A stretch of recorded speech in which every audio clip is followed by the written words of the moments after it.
Hello students, आज के जो गैस पेपर हम डिस्कस कर रहे हैं ये बोर्ड एग्जाम 2026 के लिए बहुत ज़्यादा इंपॉर्टेंट है। और ये जनरल साइंस के जो स्टूडेंट रेगुलर और प्राइवेट का पेपर देने वाले हैं उनके लिए बहुत इंपॉर्टेंट है। Economics paper 1।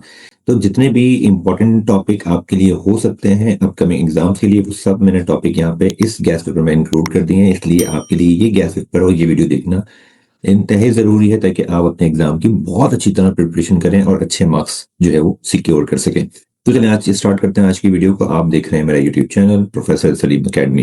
ये पेपर 100 मार्क्स से आपसे पूछा जाता है, जिसमें से पहला पार्ट जो सेक्शन ए होता है वो 20 मार्क्स का होता है और इसमें 20 पार्ट एमसीक्यूज आपसे पूछे जाते हैं। तो सारे जो इंपॉर्टेंट एमसीक्यूज हैं मैंने लिस्ट डाउन कर दिए हैं और इसकी जो सोल्यूशन है वो मैंने अपने यूट्यूब चैनल के इस पोस्ट वाले ऑप्शन में अपलोड कर दिए हैं। तो यहाँ से आप एमसीक्यूज की प्रिपरेशन कर सकते हैं।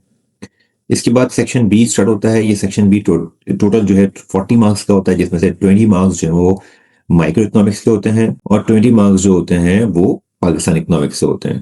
माइक्रो को कवर करें तो सबसे पहले देखते हैं क्वेश्चन नंबर 2, जिसमें 4 क्वेश्चन आपने अटेम्प्ट करने होते हैं और तमाम क्वेश्चन के जो मार्क्स हैं वो इक्वल होते हैं। पहला सवाल जो आपने याद करना है वो माइक्रो और मैक्रो इकोनॉमिक्स से डिफरेंस याद करना है। इसके साथ साथ आपने डिजाइन और डिमांड को जो डिफरेंशिएशन है वो भी आपने याद करना है। इसके बाद रिलेटिव इंपॉर्टेंस ऑफ एफओपी ये आपने याद करना है। इसके साथ साथ प्रोडक्शन की डेफिनेशन और जो एफओपीज के नेम है वो आपने याद करना है। इसके बाद आपने प्रोडक्शन ऑफ वेल्थ याद करना है। इसके साथ साथ यूटिलिटी और यूजफुलनेस का जो डिफरेंस है वो भी आपने याद करना है। इसके साथ साथ आपने law of diminishing marginal utility को भी याद करना है और इक्वी मार्जिनल को भी आपने याद करना है। इसके बाद आपने क्वेश्चन 5 को पढ़ना है, जिसमें change in demand, change in quantity demand है, लॉ ऑफ डिमांड है, वो भी आपने डिफाइन करना है। इसके साथ साथ आपने लॉ ऑफ सप्लाई को भी याद करना है और डिमांड कर्व नेगेटिवली क्यों स्लोप करता है या डाउनवर्ड स्लोप क्यों करता है, इसके रीजन भी आपको देने हैं। इसके बाद आपने याद करना है फिक्स कॉस्ट और वेरिएबल कॉस्ट के बारे में और इसके साथ साथ लॉ ऑफ रिटर्न्स और लॉ ऑफ कॉस्ट के जो नेम्स हैं वो भी आपने याद करना है। ये सेक्शन बी का आपका माइक्रो का पार्ट मुकम्मल होगा और सेक्शन बी में पाकिस्तान इकोनॉमिक्स का पार्ट यहाँ से शुरू होगा, जिसमें आपने 4 सवाल के जवाब करने हैं। तमाम के जो मार्क्स है वो इक्वल है।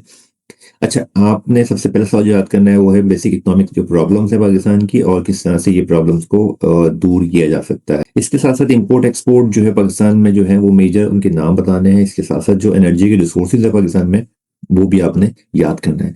इसके साथ साथ पाकिस्तान की जो मेजर फूड क्रॉप्स हैं और कैश क्रॉप्स हैं वो कौन सी हैं उसके नाम लिखने हैं आपने, और साथ साथ कि जंगलात की जो अहमियत है पाकिस्तान में वो क्यों है। इसके बाद अगला सवाल आपने याद करना है इन्फ्लेशन की वजूहात और जो पाकिस्तान में बेरोजगारी है उसकी क्या वजूहात है। इसके साथ साथ आपने पाकिस्तान में बढ़ती हुई जो गुर्बत है उसके रीजन बताने हैं। इसके बाद आपने जो फीचर्स बताने हैं पॉपुलेशन के पाकिस्तान की। इसके बाद आपने जो है कॉटेज इंडस्ट्रीज की जो इंपॉर्टेंस है पाकिस्तान के अंदर वो आपने डिस्कस करनी है ब्रीफली, और साथ साथ इकोनॉमिक प्लान के 5 कोई भी ऑब्जेक्टिव आपने लिस्ट डाउन करना है। इसके बाद आपने याद करना है एग्रीकल्चर क्रेडिट के बारे में जो सोर्सेज हैं उसके, और साथ साथ इरिगेशन के सोर्सेज भी आपने याद करना है। इस तरह से ये आपका जो सेक्शन बी मुकम्मल होगा और यहाँ से सेक्शन सी आपका स्टार्ट हो जाएगा। सेक्शन सी में टोटल 40 मार्क्स होते हैं, जिसमें से 20 मार्क्स जो होते हैं वो माइक्रो इकोनॉमिक्स के होते हैं और 20 मार्क्स जो है पाकिस्तान इकोनॉमिक्स से होते हैं। डिटेल के अंदर जब हम आते हैं डिटेल में आपने माइक्रो से एक सवाल का जवाब लिखना होता है। तो आपके सामने एक इंपॉर्टेंट क्वेश्चन जो आपने याद करना है वो एल्फ्रेड मार्शल और लेविस रॉबिन्स की जो डेफिनेशन ऑफ इकोनॉमिक्स है और इस इकोनॉमिक्स की जो कंपैरिजन है और कौन सी कंपैरिजन में डेफिनेशन बेहतर है आपने ये बताना है।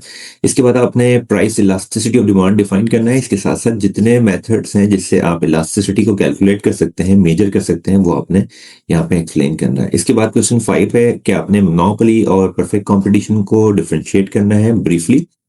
इसके बाद आपने एक्सप्लेन करना है किसी भी फर्म का इक्विलिब्रियम अगर परफेक्ट कंपटीशन एक परफेक्ट कंपेटिटिव मार्केट में रहते हुए शॉर्ट रन के अंदर।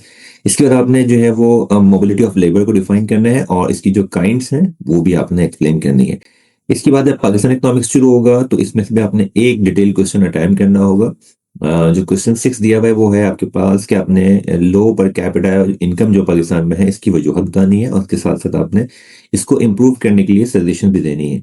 इसके बाद आपने सवाल याद करना है कि बीओपी जो अनफेवरेबल पाकिस्तान में है उसकी क्या वजूहत है और किस तरह से इस बीओपी को इम्प्रूव कर सकते हैं, आपने सजेशन या एडवाइसेस करनी है।